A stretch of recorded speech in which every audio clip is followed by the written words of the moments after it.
আজকে আপনাদেরকে দেখাবো সুতার চুড়িতে কিভাবে সুই দিয়ে সুতা দিয়ে ঝুনুরি লাগাতে হয়।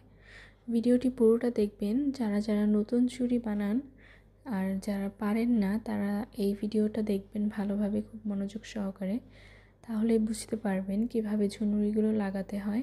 তো এখানে আমি অনেকগুলো লাগিয়ে ফেলেছি, অনেকগুলো চুড়ি বানিয়ে ফেলেছি। দেন আমি এই চুড়িটা আপনাদেরকে সম্পূর্ণ করে দেখাবো কিভাবে এগুলি লাগাতে হয়। যারা নতুন চুড়ি বানায় তারা অনেকেই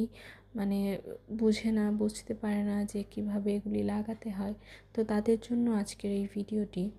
আশা করি সবাই ভালো করে মনোযোগ দিয়ে দেখবেন। এক পাশ দিয়ে সুই দিয়ে দেন আরেক পাশ দিয়ে সুতাটাকে আটকিয়ে দেন এই ঝুনুরিগুলো লাগিয়ে নিতে হয়। খুবই সহজ, আপনারা একবার দেখলেই বুঝতে পারবেন। তো এই যে খুব সহজে আমি লাগিয়ে নিচ্ছি। দেন এটাকে লাস্টে গিট্টু দিয়ে দিব, তাহলেই হবে, কিছুই হবে না। এগুলো আপনারা যারা ডেলিভারি দিবেন তারা একদম নিশ্চিন্তে দিতে পারবেন। তো এই যে আমার চুড়ি যে লাগানো শেষ হয়ে গিয়েছে, এভাবেই সবগুলো লাগিয়ে নিয়েছি আমি। তো ভিডিওটি কেমন লাগলো আশা করি সবাই সাবস্ক্রাইব করবেন।